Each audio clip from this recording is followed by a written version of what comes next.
Welcome to another episode of MFRW Bayside Chats, where we honor and highlight the accomplishments of Republican women in Maryland. Today's guest, we have State Delegate Kathy Szeliga, who is also a member of the Republican Women of Baltimore County. So thank you so much for joining us today, Kathy. So great to be here. Thank you for coming over. Can you tell us a little bit about your life before politics? Sure. I never thought I would run for office, and I had two sons. They're both married, two grown sons and two granddaughters, and my husband and I are small business owners. And I've always been a kind of lobby from your kitchen table person. So I was involved with Concerned Women of America. You all probably remember Nancy Jacobs. She was the executive director of that organization, and I got very involved with that, writing letters and calling and voicing my opinion, we used to call it lobby from your kitchen table. And then I was a volunteer. I don't know how many years I would take off on election day. Of course, because you all remember, election day was the day that we all voted, unlike today. And I would take that day off and volunteer for some candidate that I liked, working a poll for them. And then I ended up working for then State Senator Andy Harris. And then when Andy ran for Congress and vacated a seat, it opened up a seat in my district. So I thought, great, I'll run, plan A, run, win, of course, that's always plan A. And plan B, if I hadn't won, was to go to nursing school. I have a degree in elementary education. And I thought, I tried to change my major. I was a night student in my 30s. It was too late to change my major. So I thought plan B would be to be a nurse. And so here I am, 20 years later in the Maryland House of Delegates. Well, you definitely have extensive experience in political activism and operations before running for office. So how did those experiences prepare you to eventually run and become state delegate? Well, all of that volunteer work, I think back, Kathy Szeliga, many of you know Kathy, she's wonderful. We met in 2002, I think it was, door knocking for George W. Bush in Perry Hall. We met at the Safeway and we just got randomly paired up to go knock on doors together. So, a lot of the folks that helped me on my campaign were people like Kathy, who I door knocked with. So it was an easy ask. But prior to that, I had helped Andy Harris quite a bit. He ran for Congress in 2008, did not win, heartbreaking, by point something percent of the vote, he lost. It was so sad and heartbreaking. I was very involved in that. Ran a phone bank right in White Marsh, again, kind of the old-fashioned way we used to make phone calls. We bought a bunch of burner phones. We had a printed list of names. We would go through and highlight them and try to reach every person maybe 5 times or something like that. But so I had the knowledge of how to run, who to target, and having all these wonderful volunteers that I had knocked on doors with who said, hey, I know you've done the work. I'll return the favor and help you. So you had mentioned it briefly before, but what made you want to ultimately run for office? So working for Andy Harris, I got a front seat look at how things work in Annapolis, and frankly, it was shocking. And there weren't enough people making laws that had signed a paycheck, that knew, anything other than either working for a nonprofit, working for the government, being a professor. They just hadn't worked in the real economy of small business and owned a small business. So I thought having that actual experience, and Mark and I started the business from nothing. So earn while you learn kind of thing, trial and error. And so I thought all of those skills would come together. I have a degree in elementary education. I taught briefly in Baltimore City, and then decided that I really wanted to spend my time in our family business. So those skills together, I think, really propelled me. And being a conservative, looking in Annapolis, they don't have, still today, we don't have enough conservatives. We don't have enough really thoughtful Republicans, and so we need to grow our ranks. And I know Republican women, we win when we work, and I'm very grateful for all of the Republican women in Maryland. Wow. So can you tell us some of the pieces of legislation that you are most proud of passing in your time as a delegate? Well, I did get a big tax credit for a project in my district, a $10 million over 10 years, so it was $1 million a year tax credit. I did get also a tax credit for the folks that live near the landfill. So being able to make a real difference in the community, people who live near the landfill, they shouldn't pay property taxes. And this big project in the district would bring jobs, and jobs on building the project, and then jobs again when the project was finished. So those are a couple of the things that I've passed that I've been proud of. Well, so on the flip side of that, it is obviously a win when Republicans can defeat some pretty bad bills. Are there any bills that you can say you helped defeat? Yes, and actually, that's the more fun more fun to kill bills than pass them. I always say to people, do you think we need more laws?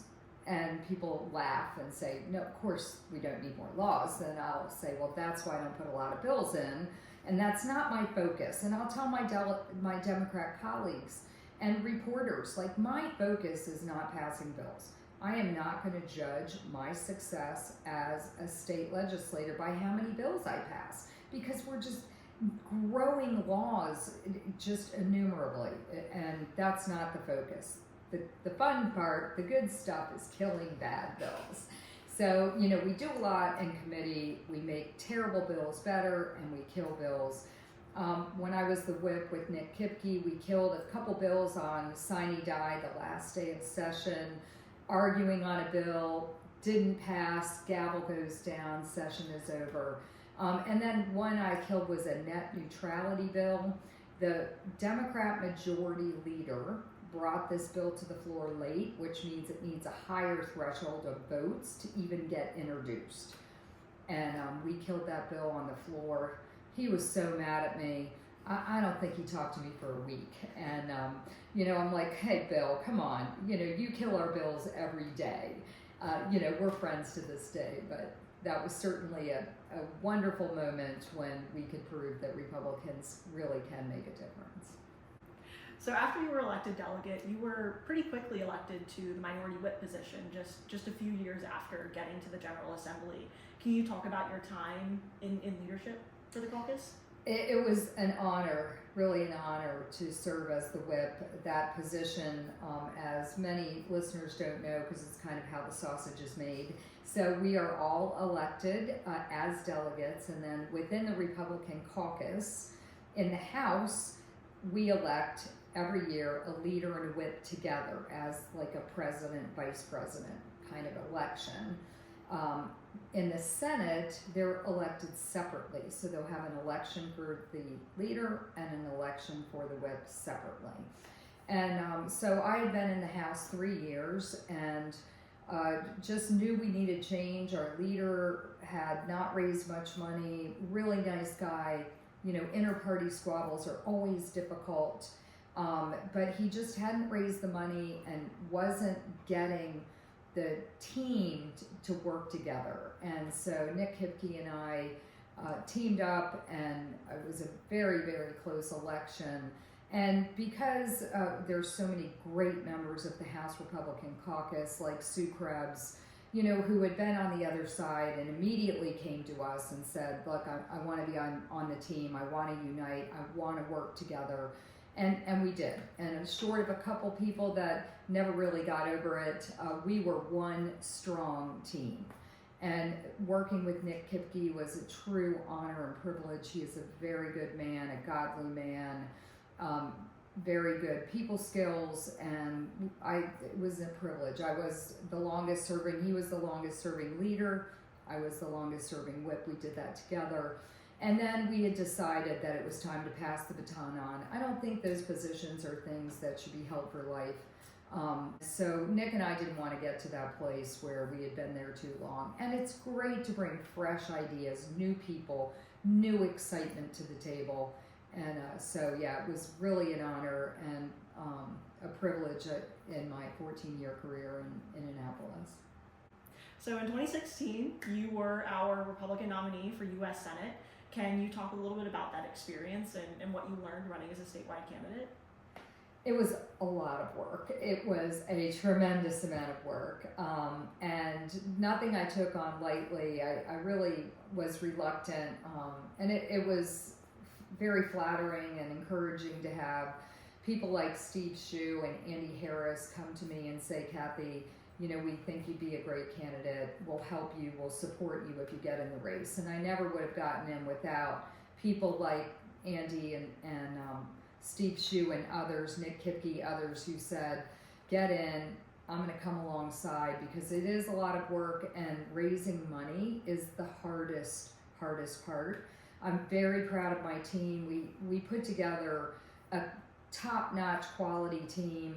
We raised about $1.75 million, which is a lot of money, but for a statewide race, I got up on cable TV in DC, but I couldn't get up on standard network TV. I was able to get up on TV in Baltimore, but it is just so expensive to compete in that Washington market. So I learned a lot. I don't regret it. And that being said, yes, there will be no statewide office seeking for Kathy Szeliga in the future. My husband's breathing sigh of relief.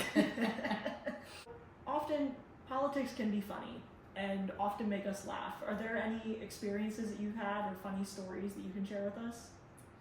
Yeah, it is comical, and there's nothing I love more than laughing. And if it's not fun, like, I'm not going to do it. There's plenty of things in politics that aren't fun, and I still do them. But ultimately, fun must somehow outweigh the not fun. But this was not really fun, but I found it funny. As someone mailed me anonymously, not one, not two, but 3 sets of brass knuckles. No note, no return address, no tracking number, and it's illegal brass knuckles are illegal, but this was a hand fishing tool. So it was brass, and you put your fingers on it, you could wind fishing string like here, or if you turned it around, you could use it for brass knuckles. So I thought that's strange and will go in the Hall of Fame. So far you have named a lot of Republican women who have had an impact on your political career. Are there any other women who have been mentors for you in politics? Well, you know, so many women that we look up to that we never get to meet. You know, think of Margaret Thatcher, Condoleezza Rice, you know, women like that, just iconic ladies. But then right here, of course, we have our grand dame that we all love, my dear sweet fairy godmother, Ellen Sauerbrey. And she has been and continues to be a mentor to me, and just gives me great sage advice. And additionally, when I was first elected, Sue Ullman, Delegate Sue Ullman from Towson, called the speaker and asked if I could be her roommate, and so sweet mate. So we 2 delegates share an office together, and we were together until I was the whip and moved up to the leadership office. And Sue gave me amazing advice. She went on to win an award in the House of Delegates as, you know, one of the most respected delegates there. But Sue is to this day still a good friend and still gives me good advice. So I've been fortunate to have lots of strong women around me that I know I can always call and get their 2 cents worth. And more importantly, I know they will call me and say, Kathy, you know, take a breather. So last question, what advice do you have for women who want to be leaders in the Republican Party? So just don't take no for an answer. You know, it's hard. It's hard to have people say mean things to you. You know, grow a thick shell. Your feelings are going to get hurt. And people can be petty. You just have to let that roll off. You have to learn to laugh about it. I mean, I've had terribly, just go on Facebook and look at the comments. Even today I get mean comments, but I let it roll off. So let it roll off, and work hard. We have to work harder. We have to ask for money more often. I've found that men are more generous than women, which is interesting. When I ran for Senate, I thought, well, I'm going to really lean harder on the business women and the wives and see if they will, step up and be my big donors. But what I found is oftentimes the men will be the bigger donors.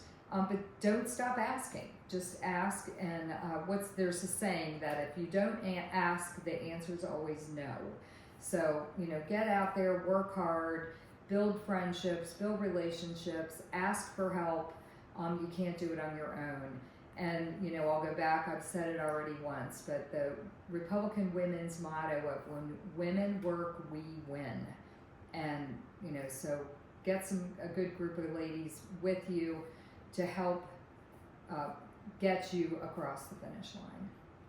Well, thank you so much for joining us, Kathy. We are so grateful to have such strong leadership in Annapolis. But this has been another episode of MFRW Bayside Chats, hosted by the Maryland Federation of Republican Women. Make sure to tune in to the next episode.